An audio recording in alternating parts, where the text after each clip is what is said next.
Welcome to the Red Shirt Podcast with your hosts, Vernon and Nigel.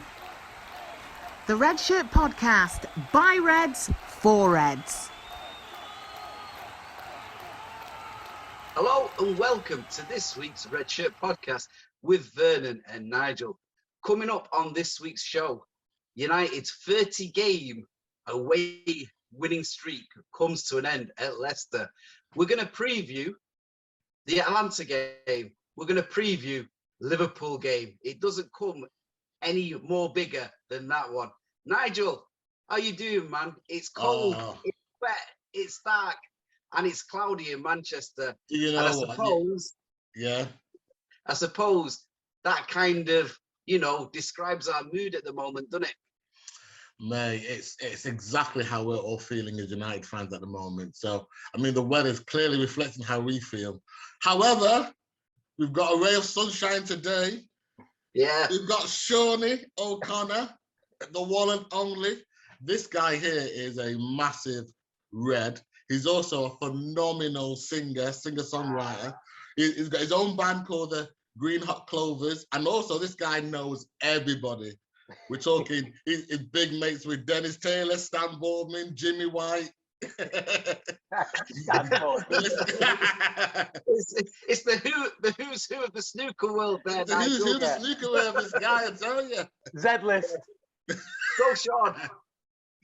So Sean, I know those people, are you definitely snooker loopy? Yeah, well, to be honest with you, mate, I got into the snooker when I was a kid, and then as I got older, I played in bars and things like that. A few of the players had come in, and then I got very good friends with a lad called Joe Swale, who was twice semi-finalist, and I was around the world with him, like just sort of going round, and through him got to know all the other lads and that sort of thing. So to be honest with you, it's a bit different now on the tour, but back in the day, it was a real load of top lads. You know, whether you go to a tournament, whether your mate won or lost, you'd end up having a drink with some of the other lads that had lost or whatever, So yeah, it was good crack. No, that's good. That's good. And I'm glad that you've come to join us on today. But unfortunately, we're going to dissect and do the postmortem on United's game on Saturday. Yeah. So, Nigel, they ended up losing 4-2 to Leicester after a great start after Greenwood scored. It's a bit of there are concerns, aren't they, Nigel? There are really big concerns coming in. I think that the biggest concern is the fact. Well, I think the worry is now: does Ole know how to fix it? Does he have the know-how to fix this? And we know the last time he was in a spot of bother, he took Cardiff down. I don't mean that to be mean to him, but when the pressure hits, does he have the tools in his arsenal to fix the problems? And we'll come on to Pogba's comments later on. But I guess, watching the game, the first 2 minutes, I was absolutely fuming straight away. There was an opportunity for us. We were attacking down the left-hand side.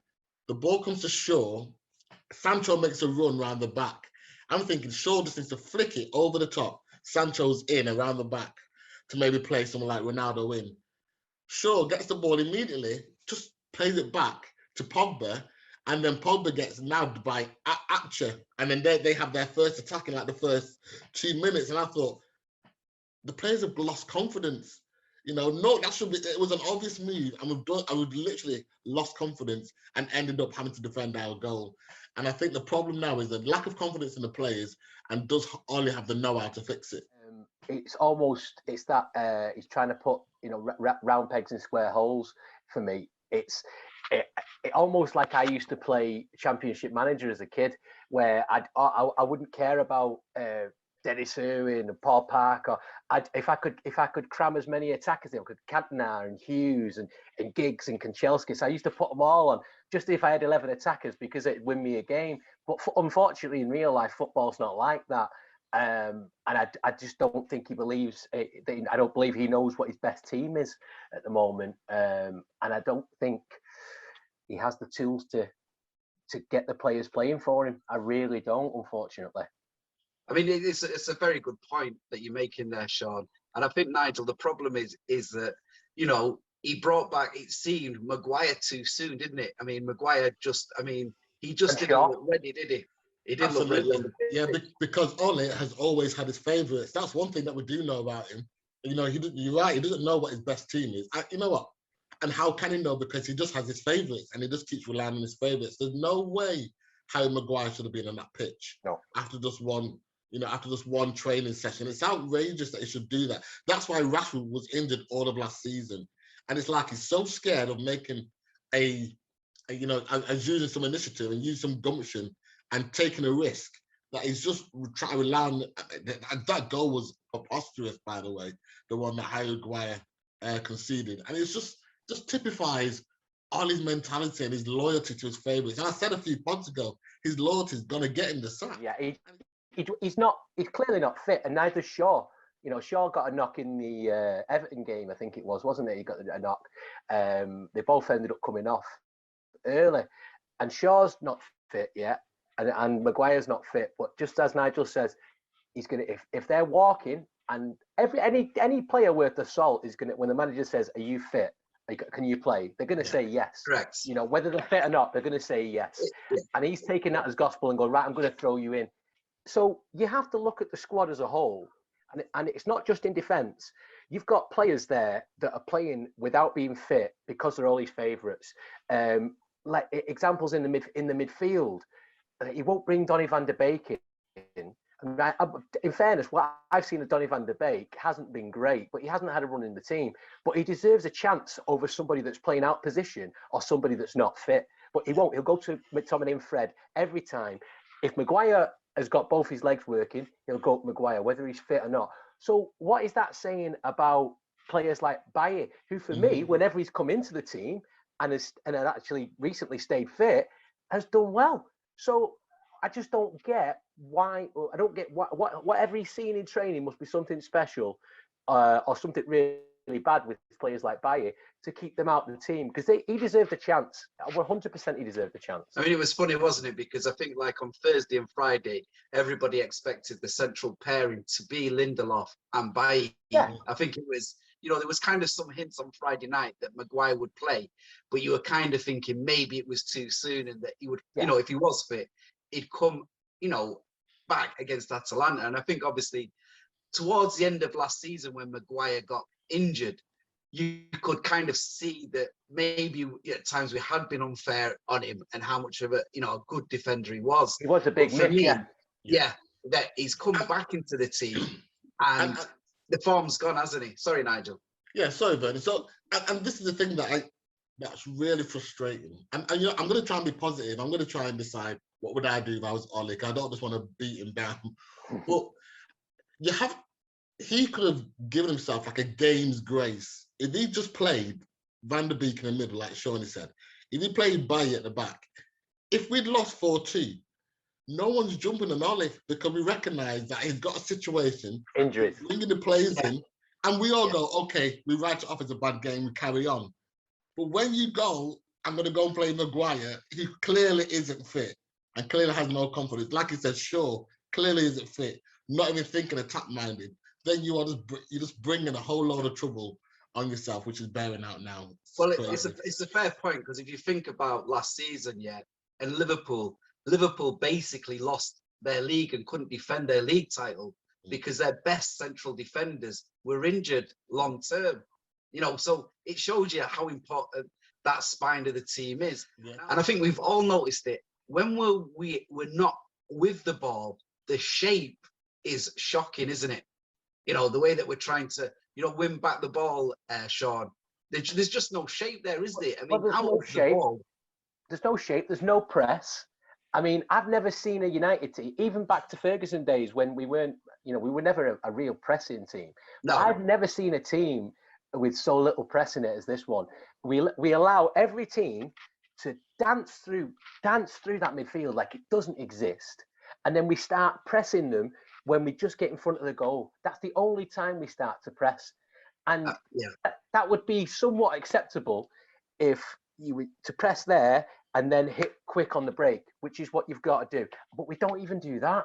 It's we get the ball. If we do manage to break up the attack, we get the ball and then we lethargically play it up the pitch slowly.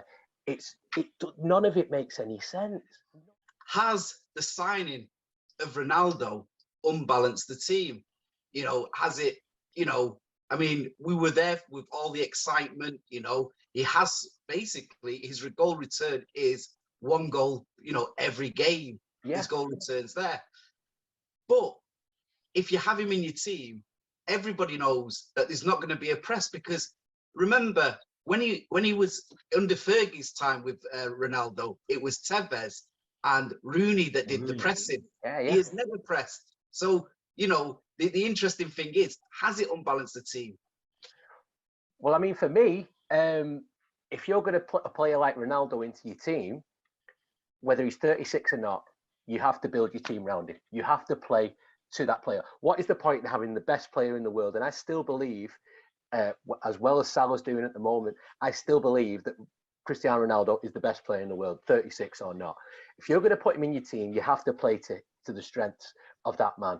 And that, at the moment, is not a pressing game. You don't press from the top, but you can press from the midfield. You don't have to press from the top. You can press from the midfield, and when you get the ball, you hit quickly, and you support Ronaldo with the right players. And for me, that the right players in that situation are Greenwood and Sancho, and with Bruno in behind him.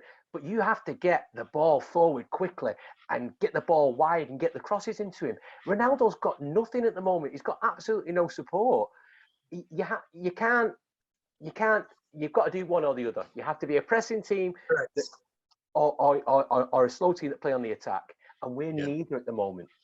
It's quite funny because I think we had this debate, didn't we, Nigel, when we signed Ronaldo, which was the best formation for him. And I alluded to a 4-4-2, didn't I? Because with the 4-4-2, you could get the crosses in, and you could obviously get the balance right. Now I think the problem is now is, okay, you've got the Ronaldo conundrum, but also I don't think Pogba and Fernandes can play in the same team. I think you can play them both in the same team, provided you've got that CDM. Remember, we never got that CDM, and so that's why it now seems like we can't play it in the team. It was the one obvious signing we should have made in that transfer window. We didn't do it, and now we're suffering the consequences of that. And even still, there's still options for us, because you play Van der Beek until he gets up to that level. If Varane's back and Varane's fit, then why can't Lindelof, you know, make that position his own? But don't forget, we grew up in an era of people like Wes Brown, who played in all different positions. John O'Shea. And John O'Shea played everywhere. Fletcher played everywhere. Johnson Park played anywhere. Yeah, I think the thing is with Lindelof is that the fear is that he's not too great in the air, and you can see that when you can see that when you're watching him playing centre defence. Now, but that's not the strongest skill you need for CDM. You just no, but I think no, we don't. But I think that's where they see the problems. They don't want to push him in there. I mean, for me, I understand why he plays the axis of Fred and McTominay, because that gives him, then he feels the protection for his attacking players. And I think in the next couple of games, he's going to revert back to that. I mean, he basically said that on his press conference after the game on the Saturday, that Cavani and Fred will be back, and I think they'll probably start. I won't be surprised against Atalanta if actually Ronaldo is back on the bench and he rests him for the game against Liverpool. He's going to drop Ronaldo. He is, and like you say, he's dropping him for that same reason. I mean, I said, but when we got Ronaldo, just to answer your original question, it's all about supply lines. So either you're going to play a high press like Liverpool, or you're going to play smart football like City, and we're doing neither of it. You know, we've got all these stars, we've got this great team, and we're just playing defensive football. We try to sit and try counter-attacking football. It's just not going to work, because that never guarantees a percentage of supply into Ronaldo for him to do what he needs to do. I mean, we're talking about this. We've not even mentioned Greenwood's amazing goal. I mean, it's been overshadowed, hasn't it? It's been overshadowed because of this nonsense. But it's a moment again, though, isn't it? Exactly. Yeah, I mean, it was a goal. I mean, the thing was it was a goal that usually takes you on to victory. And I think just after that, before they equalised, before the mistake, there was a great save from from Kasper Schmeichel, wasn't there? You know, the ball took a deflection, and we could have gone 2-0 up, and I think the game would have been probably dead and buried. But that's what happens, unfortunately, when you don't take your chances. Now, it's strange, isn't it, Sean? Because I know, like, before we talk about the Atalanta game, if we quickly just go on. When we've played City and we have played Liverpool in the past, he's gone for hard-working centre-halves, hasn't he? Centre-forwards up front, where basically they angle the ball over the full-backs, don't they, for players to run onto. I mean, we had... Cavani's perfect for that, yeah. Correct. I mean, you saw that when we played him in the FA Cup, didn't you? Yeah. Where Greenwood gets the goal, and it's a great ball from, left to right, isn't it? Over the full-back's head, and Greenwood runs onto Look at the goal that Rashford scored at weekend. Correct. Lindelof's long ball over the top. Yeah. I just, again, both the goals we scored on Saturday, again, didn't come from build-up play.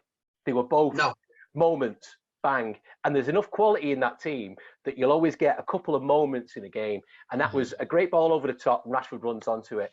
There's no build up to it. It's all just little moments that we've got of magic. And for me, we need, whether it means dropping Ronaldo, whether it means dropping Greenwood, Rashford, something needs to change that will enable us to play a style of football that will create chance after chance after chance and sustain build up in a game. Because all we do is at the moment is seem to get the ball, pass it, try and keep it till we get into some sort of position where someone can create a bit of magic and score a goal. There's no concerted pressure. There's no ethos. There's no actual style of play. And we need to, whether it means dropping all, a certain number of big players to incorporate that in. Because even Ferguson did it. You look at what we did back in the day. We had so much quality sat on the bench, and we'd be starting with the likes of Ji-Sung Park and Darren Fletcher in our midfield. We'd have better midfielders on the pitch, but they weren't necessarily better for the formation that Ferguson wanted to play. And that's correct. That's what Ollie is lacking for me.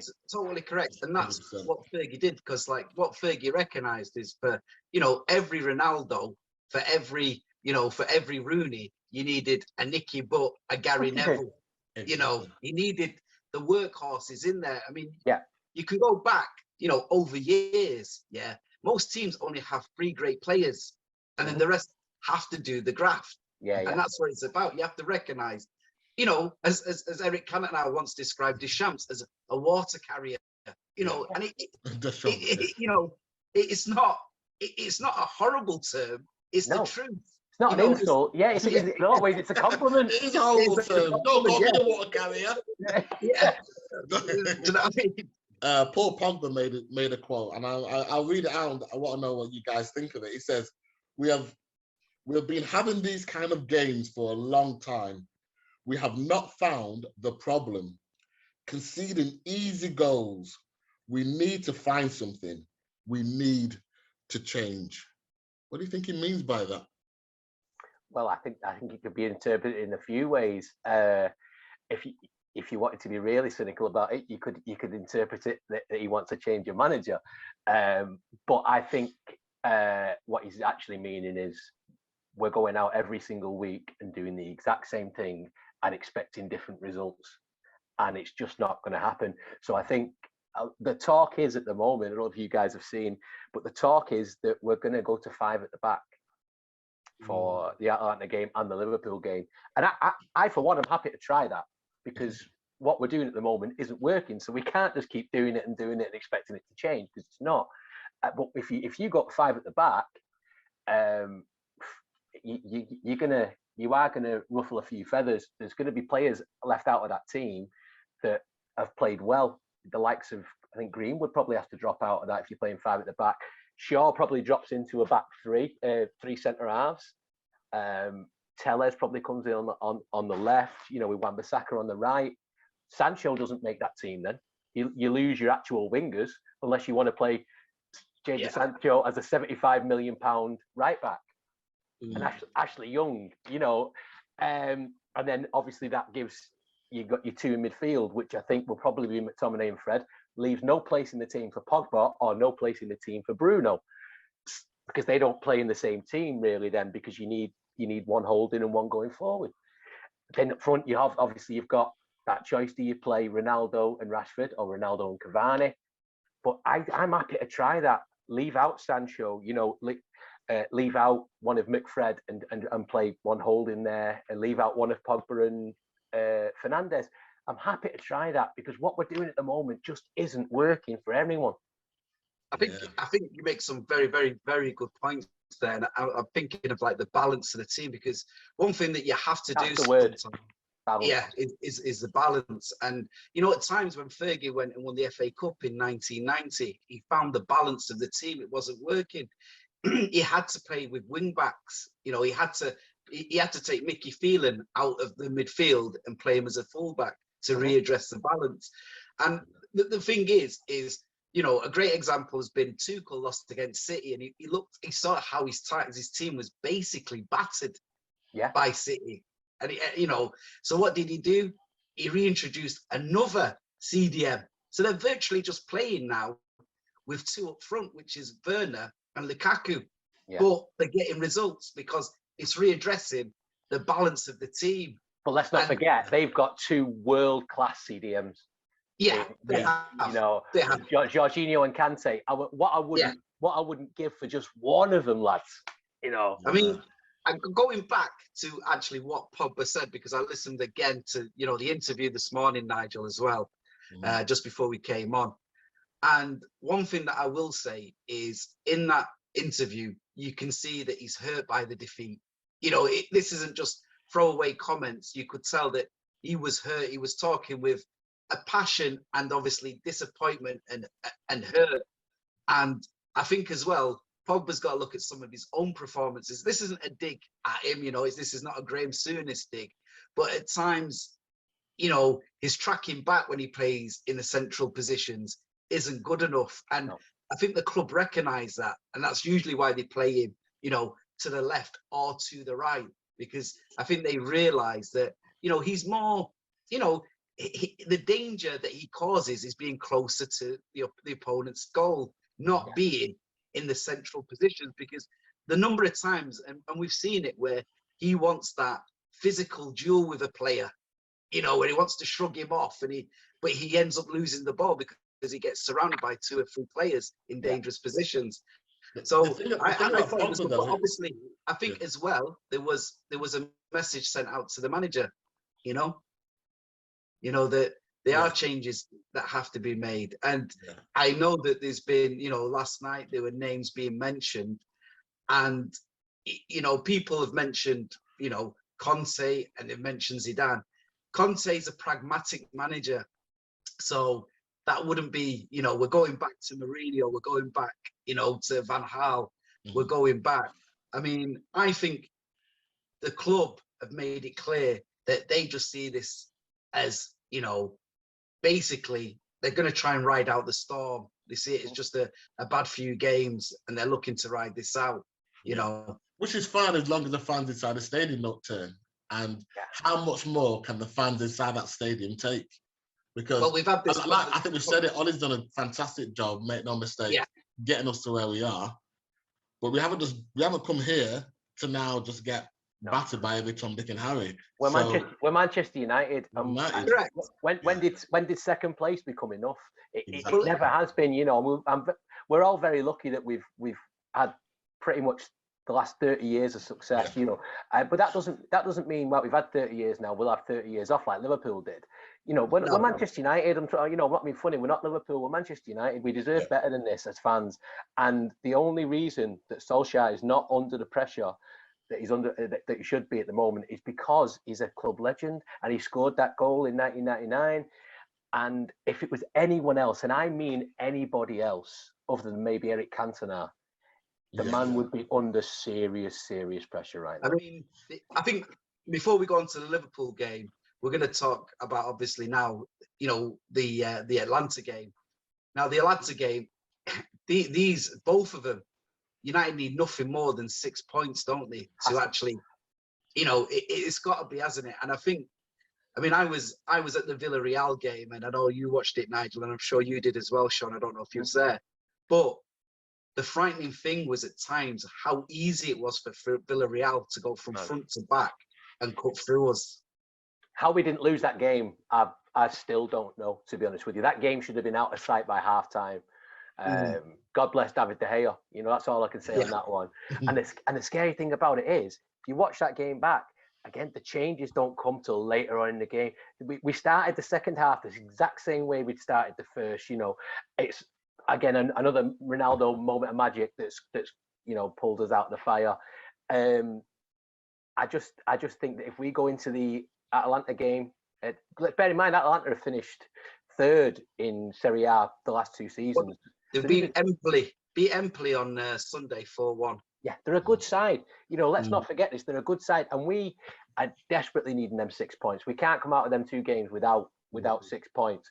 But if we go into that game with the same attitude and the same tactics we went into the Villarreal game, we're getting beat. That's a fact. We're getting beat. We really, really are. So something has to change. I mean, I don't know what you boys think about this. You might totally disagree with me on it.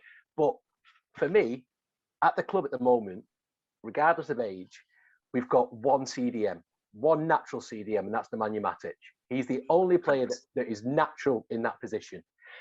Now, the talk is that he can't do 90 minutes. Now, the worry for me is, why is he at the club then if he can't do 90 minutes? Why is any footballer at the club if he can't do 90 minutes? If we watch the Leicester game back, for me, he's the only player in that midfield that did well. He actually did well on Saturday night. He actually had a very good game, didn't he, Sean? Yeah, he broke a lot of things up. Now, whether he can't play against Atalanta on Wednesday because he's played 90 minutes to get 70 minutes or whatever he played against Leicester, fair enough. But take him out then. Take him out and do what you've got to do in that midfield to change things around, to get us a result against a team who we are better on paper than. Let's be honest, we are. But for the Liverpool game, the big games, you need someone that's going to break up the play. Matic is perfect for me. Even if you're playing one in every two, he needs to be used more because he's the only natural CDM we've got at the club. Yeah. Totally agree, mate. There's nothing to disagree with there. Wow. I mean, it's strange because Atalanta as a club, the best description of them or the style of play is they're very close to how Leeds United play over here. So they're very sort of like, they play a man marking game and then they break, and that's the way that they play. They've become, season campaigners in the Champions League. So they're not a team to be, taken lightly. Not at all. I must admit, when I did see this group at first, there was little worries in me because I didn't see it as a foregone conclusion. So the pressure is on Nigel, isn't it? Because, I mean, if he does lose this game, he goes, the amount of pressure and the amount of press coverage that'll go his way until Sunday's game against Liverpool will be overwhelming, won't it? Exactly. And I think everybody knows this. The players know this. The coaching staff know this. The fans know this. The media know this. And this is what I said right at the beginning of the show. What does Ollie do when he's under this much intense pressure? And he won't know pressure like it. If you thought Cardiff was bad, now he's at United. Yeah. And now he knows every single interview, he's just getting bombarded with these same questions that are just, questioning his credibility as United manager. It's a cauldron. It's awful for him. And we want him to do great. We want him to do well. I actually think we'll win this game. I think you're right. They do play a bit like Leeds. I was just about to say it because this is where usually Ollie pulls the rabbits out of the hat, doesn't he? Yeah. When he's, don't you agree, Sean? When he's most under scrutiny, back against the wall, under pressure, he pulls it out the bag, doesn't he? And then this is the thing, and we all hope that he's going to do that again. Look, this is what's really, really, really hard to get across, probably to people that are going to watch the podcast as well, is that it could probably seem like we're quite one-track minded really here with everything's bad, everything's this. The fact of the matter is, we're all here this morning for one reason, and it's because we love Manchester United and we love Ole Gunnar Solskjaer. He's a hero of the club. There's nothing that any of the three of us want here more than United to do well and to do well under Solskjaer. That's all we want. 100%. The answer for me isn't Conte, isn't Zidane. What I would love the answer to be is for Solskjaer to turn this round.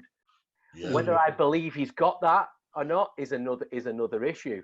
But that's what we want. So, if people think we're being negative all the time, please don't forget that we all want that same thing. We all want United to do well under Solskjaer. Yeah.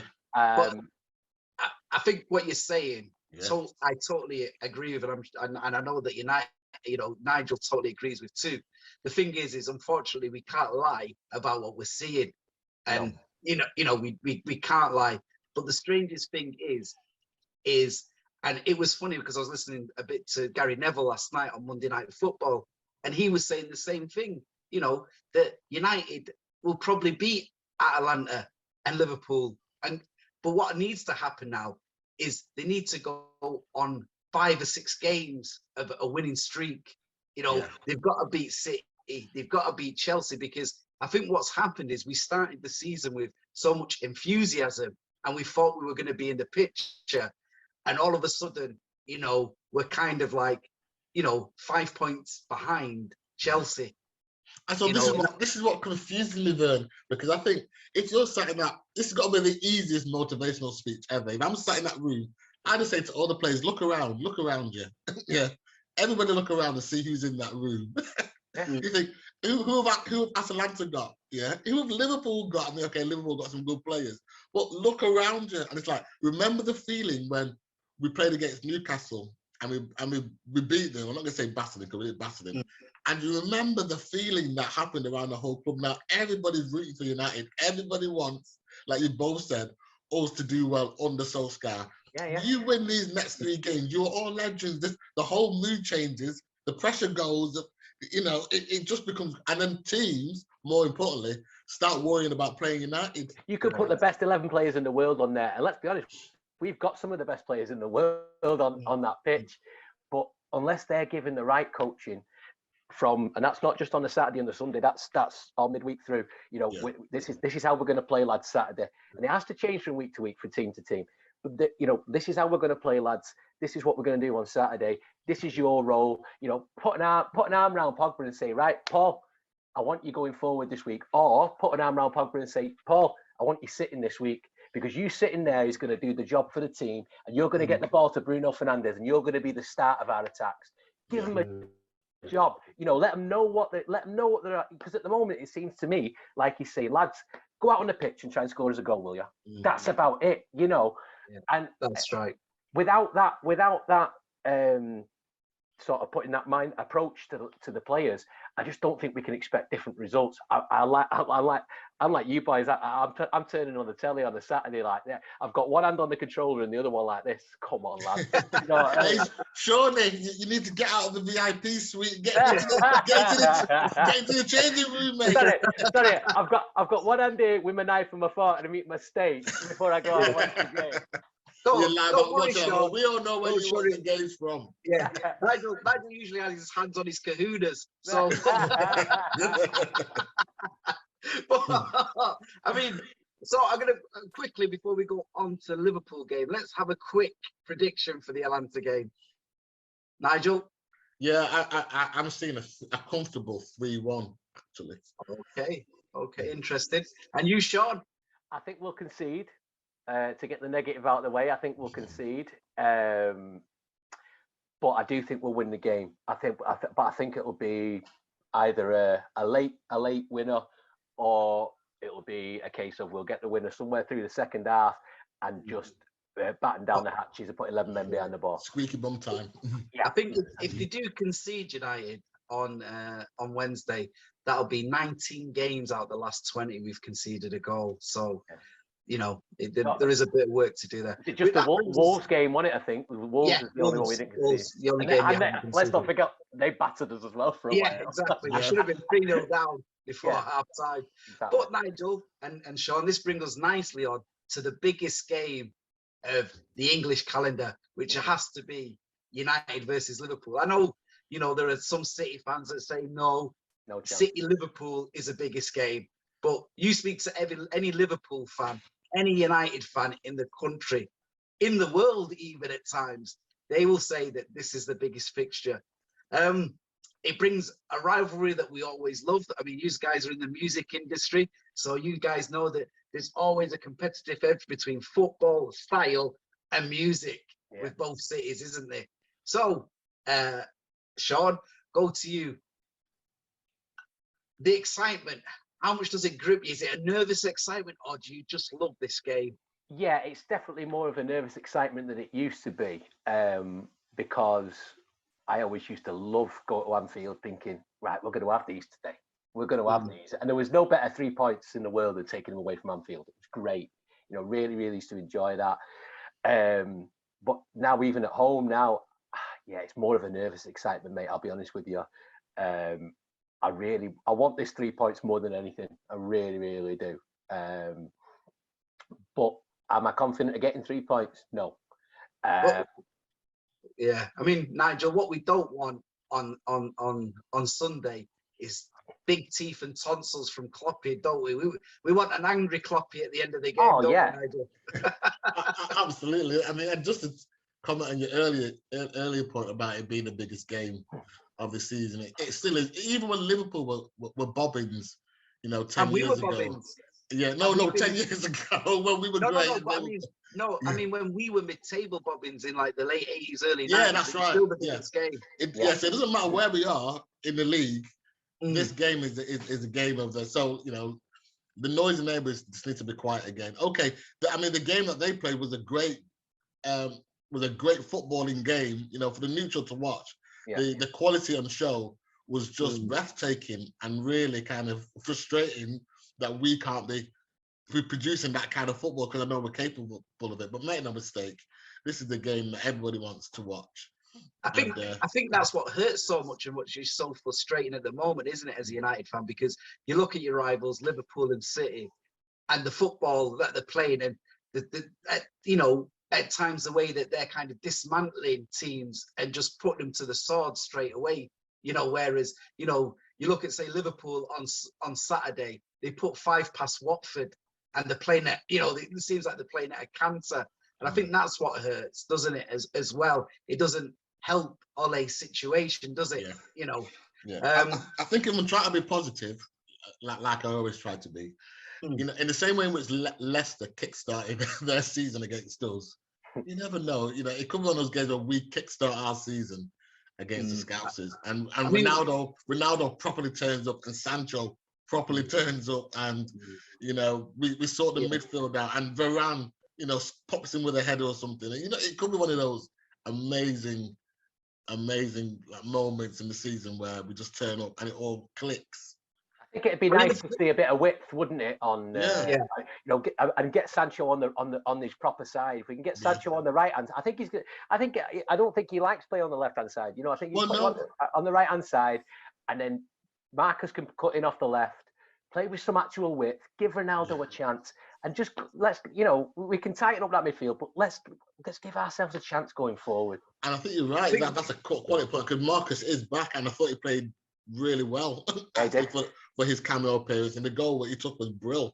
Yeah. So I think Marcus on the left, Sancho finally on the right. Goal now shows what he can do. Because if give Sancho that chance on the right, if after an hour it's not working, put Greenwood on the right. He's been doing great on the right. We've got that option there. Have Matic holding in the midfield. Have Pogba ahead of him, and then Bruno in behind Ronaldo. Yeah, go back to the days of Rooney and Ronaldo when they used to swap. Yeah, swap as well.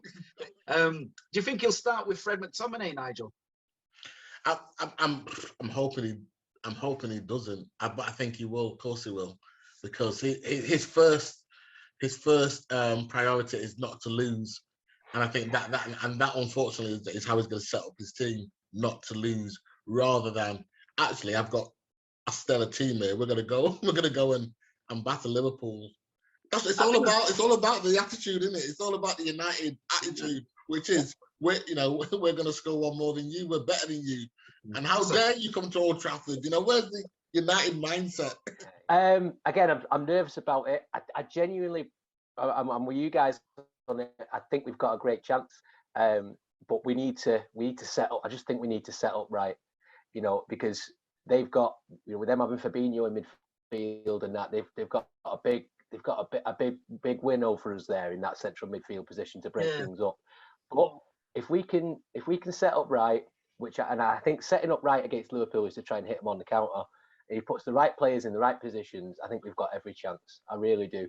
I'm not going to make a prediction and say we're going to win, but I can definitely see us getting at least a point out of the game. Yeah. Obviously, Salah is the player of the moment, and it'll be Shaw and Maguire's job to stop him, because that's the side he typically comes down.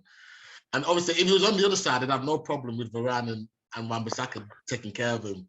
Yeah. What would you do about Maguire and Shaw? I think he'll keep him. I think he'll keep that formation. He'll keep them in. But the strangest thing is, I mean, I was just working it out now. The last 2 games at Old Trafford between the 2 teams, there's been 11 goals shared, which is quite a phenomenal for these sort of fixtures. Yeah. You know, so both teams have conceded a lot of goals. You know, they've both conceded a lot, majority. Because they'll have Van Dijk back, and they look a better team with Van Dijk already. You can see that, you know, they missed him, and that he is actually a fantastic defender. I think it'll just be a stellar game. I really do. But I'm going to bring you on now because we're going to start wrapping it up. Nigel, prediction? I don't think we'll lose. So it might be a 2-2 draw. If you not, going for Desmond? I'm going for Desmond 2-2. If not, then it's a 2-1. I think we'll go ahead 2-1. It'll be squeaky bum time. Either we're gonna capitulate and they get a last-minute winner, which will just annoy us because we'll walk away thinking we should have won that game, or we'll hold on and it'll be a great kind of turning point for the season. Okay, and Sean? Well, I'm gonna go pretty similar to that, but I'm gonna go a 3-2 win and we get the late goal. I like that. I'm gonna go for a 1-0 win, and come the hour, cometh the man. It'll be Ronnie that gets it, and I can see the headlines now. But I'd take any of them. I'd take any of them 3. yeah, I would. So as is Black History Month, we're asking all of our guests to tell us about their favourite Black United footballer. So Shawnee, as you're on today, who's your favourite Black United footballer? Well, you know what? We've had some of the best black players in the world at United over the years. So it's a tough one. That I wish you'd have prepped me on this one. But as I think about it, I think one of the most underrated players that was ever at United. I know we were chatting earlier about Paul Parker, but I can't put him up there as my favourite Black United player of all time. I'm going to say Andy Cole, because I think he's the most underrated attacker. That he came to United as nothing but a goal scorer. That was all he had. Peter Beardsley had put everything on a plate for him for 40 goals at Newcastle the season before. United brought him in. He took a little bit of time to adjust. By the time he'd finished it, by the time Turkey had a couple of seasons with him, he held the ball up like Mark Hughes used to do. His distribution was great. His runs off the ball were fantastic. And let's be honest, his partnership with Dwight York is legendary. So I'm going to say Andy Cole. Yeah, I mean, well said, man. Yeah, the hairs in my arms going. Reminds us of better days, doesn't it? Calypso days. Calypso. Boys, man. It was good. So, Nigel, it is time to wrap it up. So, love football, keep safe, and keep that flag flying. Yeah, man. Yeah, man. I love it. The Red Shirt Podcast, by Reds, for Reds. Don't forget to like, follow and subscribe to the Red Shirt Podcast.